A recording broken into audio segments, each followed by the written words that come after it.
Cooking with তন্দ্রা চ্যানেলে আপনাদের স্বাগত জানাই। আজকে চটজলদি সিরিজের দ্বিতীয় পর্বে আমি বানাচ্ছি ডিম আলুর বাটি চচ্চড়ি। খুবই সামান্য উপকরণে এবং অল্প সময়ে আপনারা এটা বাড়িতে বানিয়ে নিতে পারবেন এবং খেতেও হবে খুবই সুস্বাদু। এবারে এই ডিম আলুর বাটি চচ্চড়ির জন্য আমরা নিয়েছি 4টে আলু কুচিয়ে নিয়েছি, আমি 3টে পেঁয়াজ নিয়েছি, কাঁচা লঙ্কা, নুন, হলুদ, 2টো ডিম, সর্ষের তেল আর অল্প 2-4 দানা চিনি। এবারে চলুন শুরু করি আমাদের ডিম আলুর বাটি চচ্চড়ি। গ্যাসে আমি কড়াই বসিয়ে নিয়েছি। এবার এতে দিয়ে দিলাম আলু কুচিগুলো, তাতে দিয়ে দিলাম পেঁয়াজ কুচিগুলো, 4টে লঙ্কা ফাটিয়ে দিলাম। এবারে পরিমাণ মতো নুন দিয়ে দিচ্ছি,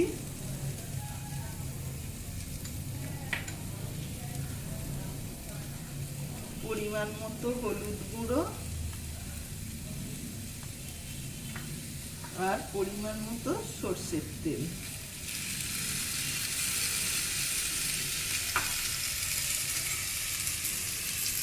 দিয়ে এটাকে একটু নেড়ে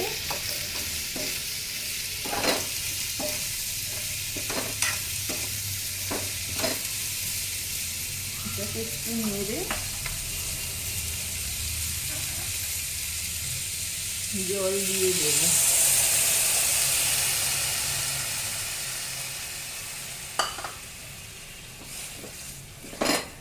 জল দিয়ে এটাকে 5 মিনিট গ্যাস কমিয়ে ঢাকা দিয়ে বসিয়ে রাখবো।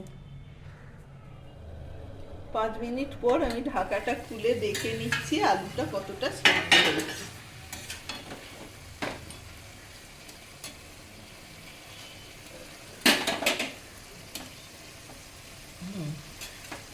আলু সেদ্ধ হয়ে গেছে। এই অবস্থায় আমি 2টো ডিম ফাটিয়ে নেব। এবার একটা পাত্রে আমি 2টো ডিম ফাটিয়ে নিচ্ছি।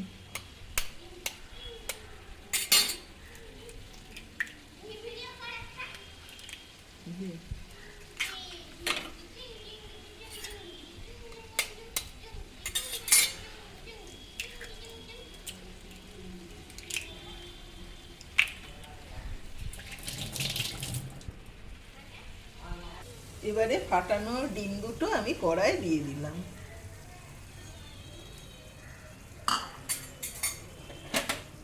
দিয়ে একটু মিশিয়ে নেব আর গ্যাসটা একটু জোর করে দেবো।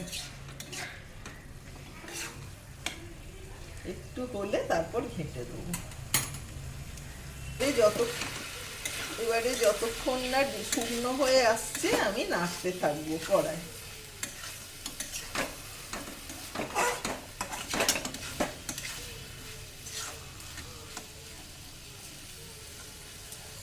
এইভাবে 2 মিনিট একটু নাড়াচাড়া করার পর আমি গ্যাসটা বন্ধ করে দিলাম।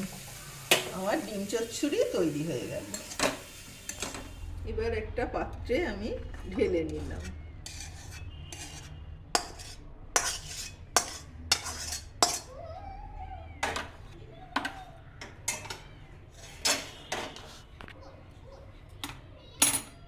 এবারে একটু ওপর থেকে আমি ধনেপাতা কুচি ছড়িয়ে দেবো।